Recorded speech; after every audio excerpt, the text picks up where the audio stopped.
Ida Dayak masih menjadi perbincangan. Fenomenal karena pengobatannya selalu diserbu pasien. Ribuan orang diklaim telah diobati, terutama yang berhubungan dengan patah tulang. Publik juga makin penasaran karena tiba-tiba Ida Dayak menghilang setelah pengobatannya dibubarkan akibat terlampau banyak dihadiri orang.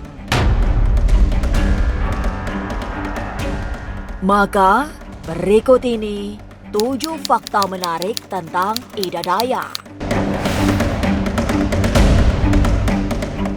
Jangan dulu berlalu, masih akan banyak keganjilan terjadi di sini. Dan jangan lupa subscribe, like, share, dan komen agar tak ada yang terasa ganjil di sekitar Anda.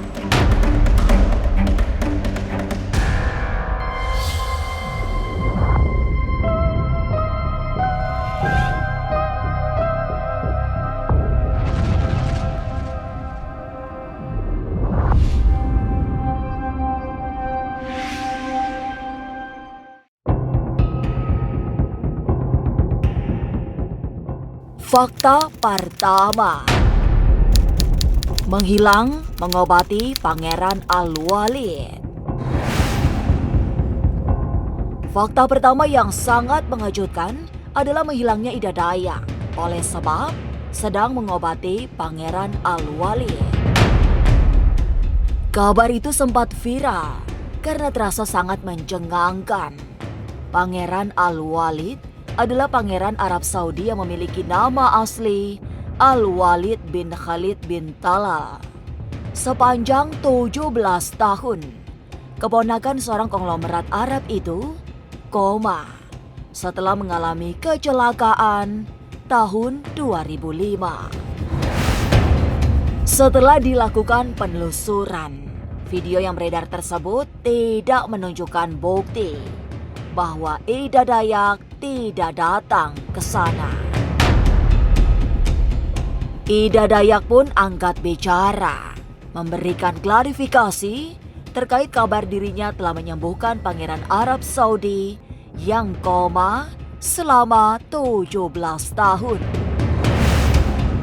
Ida menyebut bahwa kabar tersebut adalah hoax. Ia tidak pernah bertemu dan menyembuhkan Pangeran Arab Saudi yang koma selama 17 tahun. Berita-berita hoax yang tidak benar itu, yang dibikin-bikin itu, yang tidak betul itu, biarlah tidak apa-apa. Biarlah apa dia bikin apa, ya terserah aja. Supranatural yang ada di Kalimantan Barat, khususnya masyarakat Suku Dayak, itu udah turun-temurun dari nenek moyang mereka. Memang dari dulu ada.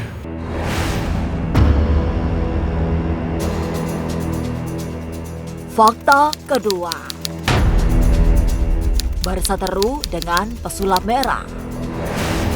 Ida Dayak dikabarkan berseteru dengan Marcel Radival alias pesulap merah. Apalagi sang pesulap sempat membongkar terutama pengobatan Ida Dayak yang menggunakan trik dan reka daya. Tapi kemudian Marcel Radival membuat klarifikasi bahwa dirinya tidak pernah membahas Ida Dayak. Saya nggak pernah bahas Ida Dayak, kenal juga enggak, ketemu juga enggak. Nah, kalau tentang Ida Dayak nih, dulu sebenarnya saya pernah singgung dulu, tapi Ida Dayak itu sebelum seviral sekarang. Dulu dia pernah mempraktekkan minyak, dia tuh ada minyak diolesin ke tangan pasien atau ke paha pasien, terus disemprot air biasa, air putih biasa, terus digitu-gituin keluar darah, gitu. Seolah-olah itu darah kotor yang keluar. Itu yang saya pernah bongkar, itu trik betul. Tapi untungnya sekarang Ida Dayak udah nggak mempraktekkan itu lagi. Alhamdulillahnya sekarang saya lihat sih lebih ke ranah pembetulan tulang. Udah nggak praktekin yang trik-trikan kayak gitu. Orang punya keahlian masing-masing. Kalau pesulap mungkin oke pakai trik dan pakai logika. Tapi kalau pengobatan tradisional kadang-kadang nggak pakai logika. pesulap merah kan sebenarnya pesulap merah itu bagus edukasinya. Dulu ini saya pribadi itu kagumlah dengan edukasinya pesulap merah pada saat itu. Tapi untuk sekarang jadi kayak apa ya? Saya jadi kurang respon sama pesulap merah. Jadi kayak enggak deh gitu. Karena pesulap merah tidak bisa membedakan antara orang yang membantu orang lain dengan orang yang memang melakukan penipuan seperti yang pesulap merah bilang.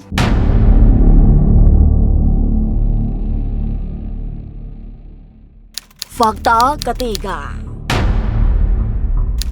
Pamor populer di sosmed.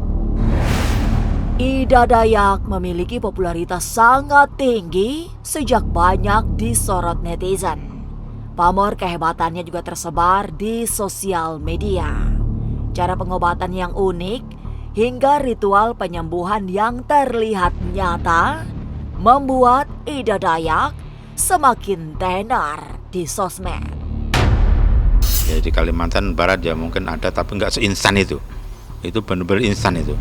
Dan kami pun ya bangga kepada masyarakat Dayak yang bisa mengobati tanpa pamrih, dan buktinya langsung kelihatan, maka langsung digandrungi orang pengen berobat mereka, dan apa ya, tulus mereka, dia nggak mematok harga atau tidak meminta uang, bahkan kan dia benar-benar menolong tulus.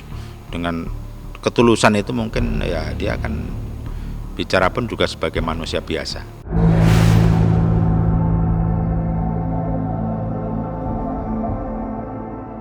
Fakta keempat. Mengawali karir keliling pasar. Jauh sebelum viral di sosial media, eksistensi Ida Dayak sesungguhnya sudah sangat panjang. Ia dikenal oleh masyarakat desa-desa karena mengobati dengan berkeliling dari pasar ke pasar. Membuat pengobatan keliling pasar sejatinya bukan sekedar trik mencari konsumen. Bagi sebagian spiritualis, mengobati atau memberi pertolongan banyak orang di tempat-tempat ramai serupa pasar adalah bagian dari lelaku tiraka. Mengapa saya mengadakan pengobatan di pasar?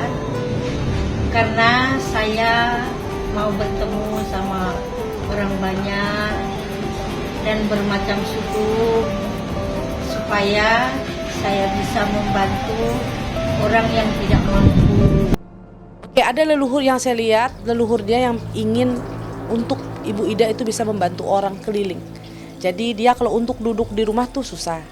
Jadi dia memang disuruh oleh leluhurnya untuk mengobati orang-orang. Jadi dia harus keliling, dia harus memutar. Jadi kayak macam apa ya? Persyaratan yang saya lihat itu kayak disuruh oleh leluhurnya untuk kamu, kalau kamu bisa ngobatin orang, kamu bisa nyembuhin orang ini, tapi syaratnya kamu harus keliling, nggak boleh di rumah. Jadi kamu jalan bantu orang, yang mana yang kamu harus bantu, seperti itu. Dia seperti itu namanya laku lampah, berjalan terus ya kan. Mungkin di situ rezekinya dia dapat ilham mungkin agar dia bisa sukses apa dan sebagainya, kita kan nggak tahu.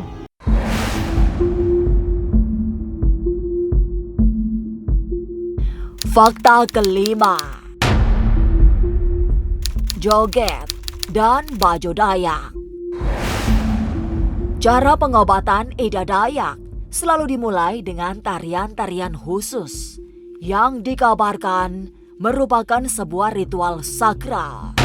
Dengan berbusana adat suku Dayak, Ida melakukan gerakan-gerakan yang konon berasal dari bisikan leluhur.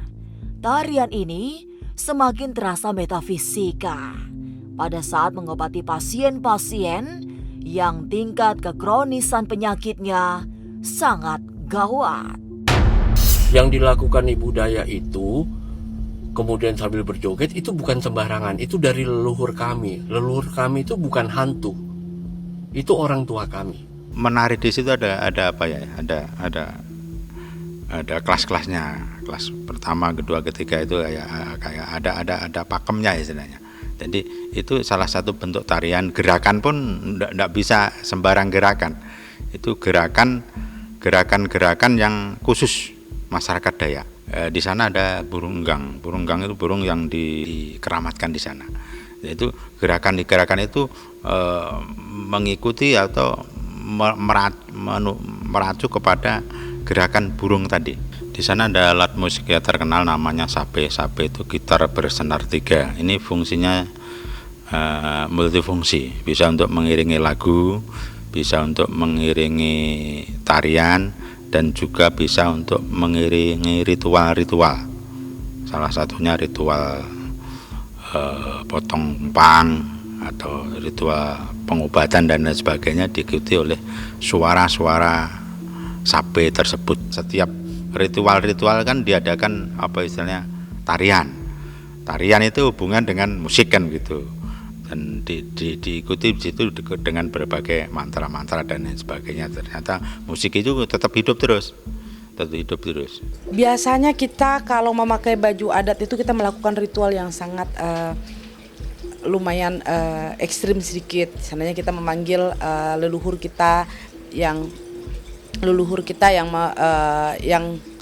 agak keras seperti itu. Jadi yang lebih tua biasanya kita memakai baju adat. Memang kita tuh udah dikasih tahu dari turun menurun sih ya. Nanti kamu kalau mau manggil leluhurmu ini, kamu harus pakainya ini.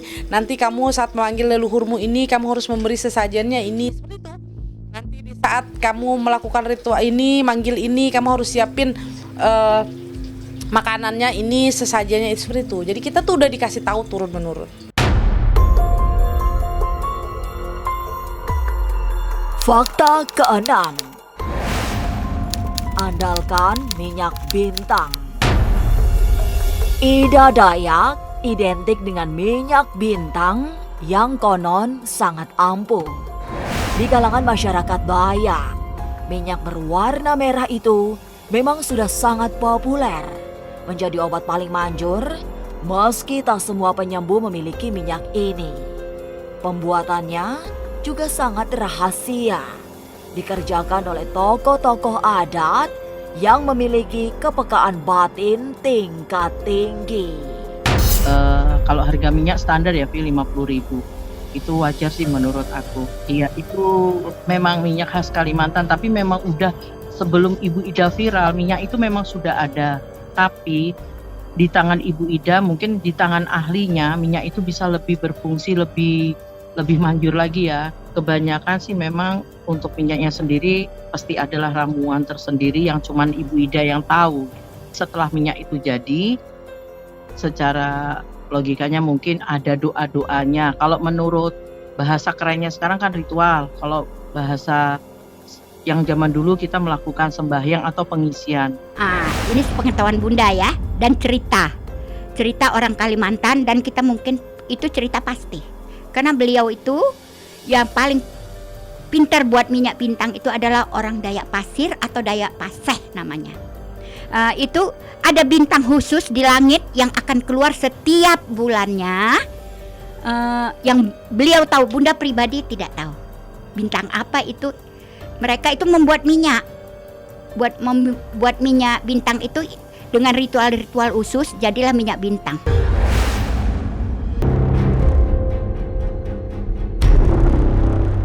Fakta ketujuh, dibubarkan aparat. Lautan manusia memang selalu terjadi setiap kali Ida Dayak muncul. Terakhir terjadi saat Ibu Ida menggelar pengobatan massal di kawasan Cilodong, Depok, Jawa Barat. Saking membludaknya, pengobatan bahkan terpaksa dihentikan. Dibantu aparat TNI, diumumkan bahwa pengobatan Ida Dayak yang sedianya dilangsungkan 2 hari dibatalkan. Tolong dikasih ruang, ada ruang.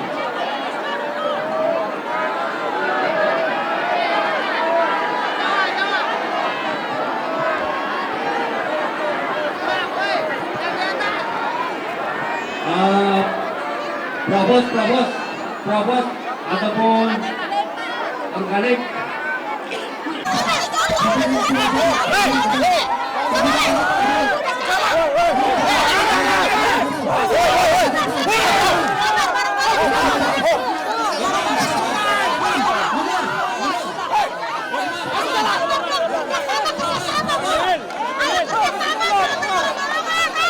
Maaf, saya harus mengumumkan ya, Ibu Ida tidak bersedia atau tidak mampu untuk melakukan pengobatan.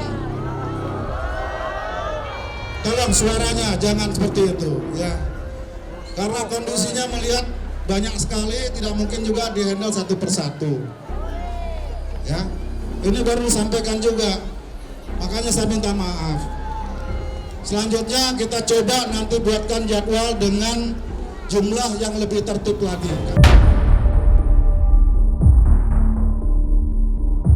Ida Dayak memang masih menjadi fenomena. Meski belakangan menghilang, tapi kehadirannya masih ditunggu banyak orang. Terutama mereka yang sudah lama menderita karena sakit. Semogalah Ibu Ida Dayak segera muncul lagi menemui para pasien yang rindu kesembuhan. Inilah Ganjil yang akan menguak berbagai misteri di alam nyata dan tak kasat mata. Sampai jumpa pada episode selanjutnya dengan kisah-kisah ganjil setiap hari Senin, Kamis, dan Jumat pukul 5 sore. Tapi sebelumnya, jangan lupa subscribe, like, share, dan komen agar tak ada yang terasa ganjil di sekitar Anda.